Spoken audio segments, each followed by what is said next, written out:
need from it. But let's get into it. All right, so I read the Okay, going into part 2 of The Alchemist. Once he has spent his time at the crystal shop and he realizes this journey is one that he could actually succeed in, he finds himself joining a caravan, and he learns that this caravan is going on the way to Egypt. They're not going to his destination, but they're taking him along the path.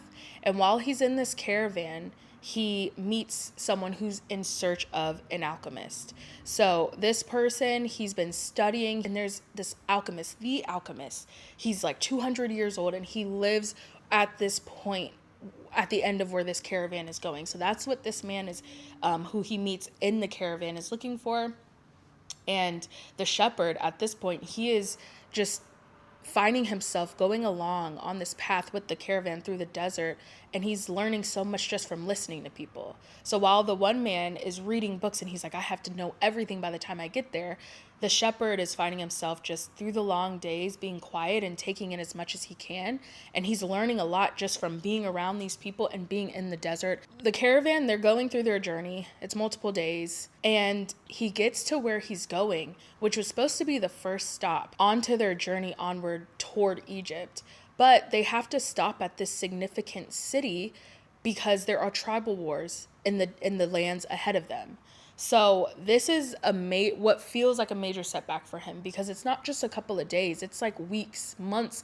They don't know how long this war is going to go on, and it's very dangerous to go ahead. So again, here's another obstacle, unforeseen, that feels even bigger, right? Before I was stolen from, okay, I can, that one hurt, but I can keep going.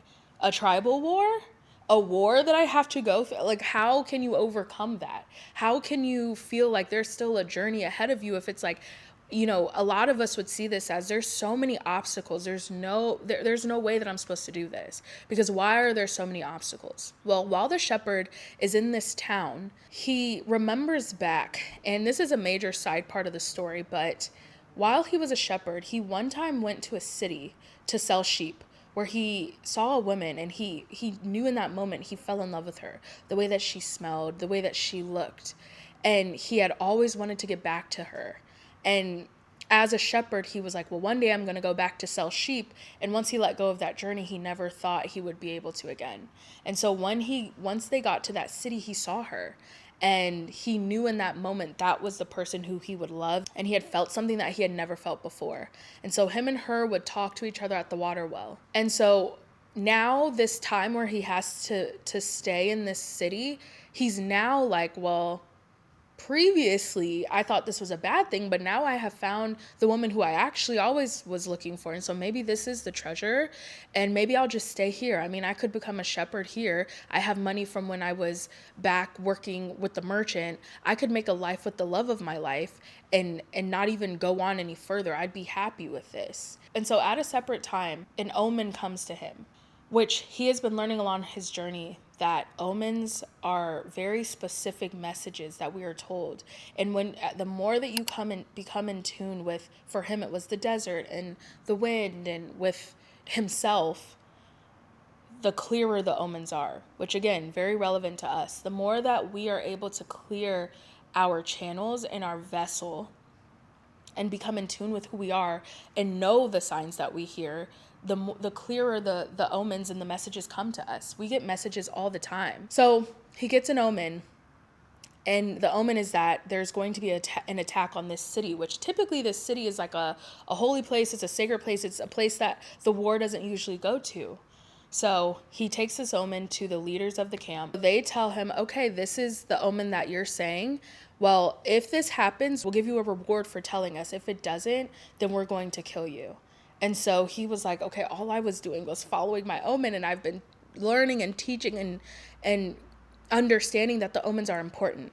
So then this man comes to him, which he later finds out is the alchemist, the actual alchemist that the other man was looking for. The alchemist realizes that this shepherd is a person who genuinely, truly is receiving omens, and that he has wisdom about the soul of the world and can speak the language of the world. He's right about the omen. They come, and at this point, he decides he's going to go on with his journey. He's going to leave because the love of his life was like, I know that you're a man of the desert. I know that this is a part of what it comes with. And so I'm okay with you leaving, and I know you'll come back, and I'll be, it was amazing because she was in full support of this, and it gave him what he needed to feel like I can keep going. So him and the alchemist go because the alchemist knows where to go, and he's like, I can lead you. Essentially, he takes them through the desert, and they run into a tribe. While they're like almost there, for days they're going through the desert to almost get to where he needs to be closer to Egypt. A tribe comes up to them, and they essentially say, like, the tribes from the tribal war, and they essentially say, prove to us that you guys are just two men going on along the journey. And the alchemist essentially puts the the shepherd up for saying, he can turn himself into wind, and if not, then you can kill us, essentially. And the shepherd is like, why would you even say that? I've never turned myself into wind.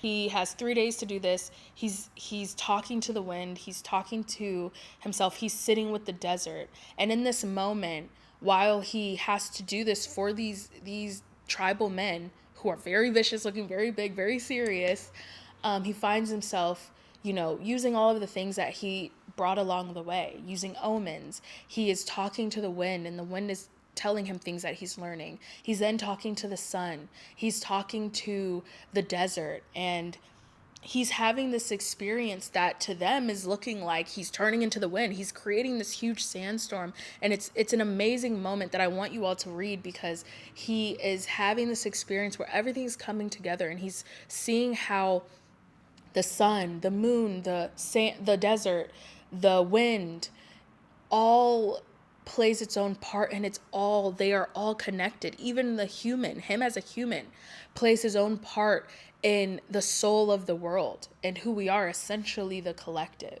So he's able to get past that. The alchemist takes him to where he has to leave him, and he says, if you go on, you'll know which way to go. So he's continuing to go on. He gets to the point where he literally is at the pyramids, and he has this omen that tells him to start digging here. He digs at this point. He's gotten to the pyramids. He digs in this specific spot, and while he's digging, these men come and they're like, you must have gold here. What are you digging for? You must have gold. Give it to us now, or we'll kill you. And so they're beating him, and they're like, taking him, and he's digging. He's like, there's no gold here. There's no treasure here.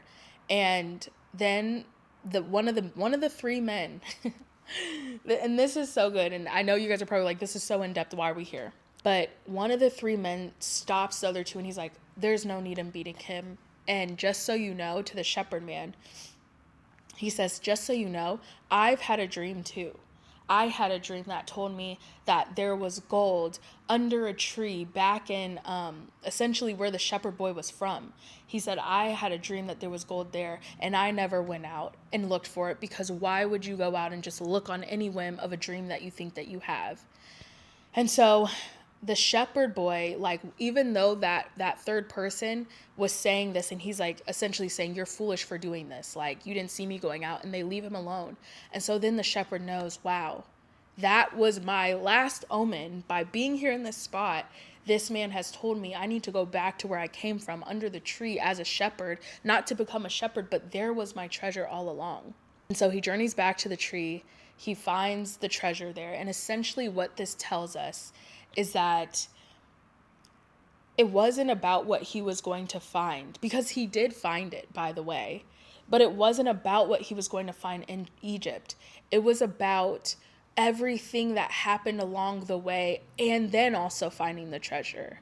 And then he was going to go back to be with the woman who he was in love with. But that's how this story ends. And it was just really such a great, I really resonated with that, because I feel like so many of us can resonate with that. So many of us are looking for evidence that we should keep going forward. We're looking for the proof and the validation that says, no, this is the path. This is what you should be going on. Or even looking for validation or instruction on what we should be doing. We know what our dream is telling us. We do not need someone else to interpret it. And even if we do ask, will we take that action? And then the affirmation that knowing when we go on that journey, there will be many times that we feel like we need to turn away. But again, tying it back to the quote about perspective, about if I'm going to see myself as a victim of a thief or an adventurer on their path and their journey to their treasure and on their personal legend, because that alters the perspective and honestly our success on where we go with this journey.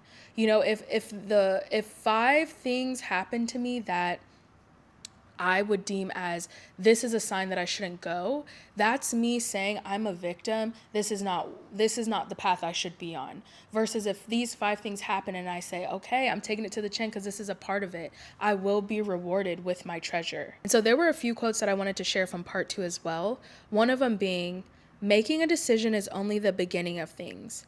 When someone makes a decision, he is really diving into a strong current that will carry him to places he had never dreamed of when he first made the decision. And then another one, it's only those who are persistent and willing to study things deeply who achieve the master work. And lastly, the closer he got to the realization of his dream, the more difficult things became. In his pursuit of the dream, he was being constantly subjected to tests of his persistence and courage. So he could not be hasty nor impatient. If he pushed forward impulsively, he would fail to see the signs and omens left by God along his path. Let me know what you guys thought if you have read this book and what themes popped out to you. I think that this is the book that keeps on giving, and I'm so glad that I did come to a point where it came to me and I was ready to receive it. I'll talk to you guys next time.